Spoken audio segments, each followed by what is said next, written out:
موجودہ traffic wardens کو صرف اور صرف ٹریفک مینجمنٹ پر لگایا جانا چاہیے اور ٹریفک قوانین کی خلاف ورزی کی صورت میں چلان کی ذمہ داری ٹیکسیشن کے محکموں کو دے دینی چاہیے۔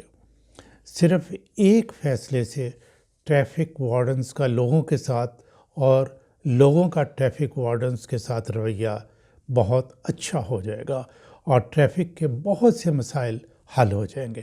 آپ یہ کر کے دیکھ لیں۔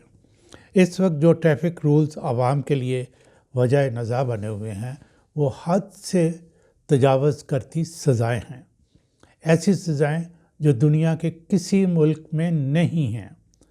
ٹریفک قوانین کی خلاف ورزی کو مجرمانہ فعل قرار دینا، ہتھ کڑی لگا کر حوالات میں بند کرنا، FIR درج کرنا، پھر اسے ساری عمر کے لیے ریکارڈ کا حصہ بنانا، ایسی سزائیں دنیا کے کسی ملک میں نہیں۔ یہ تو اپنے نوجوانوں کا مستقبل تباہ کرنا ہے۔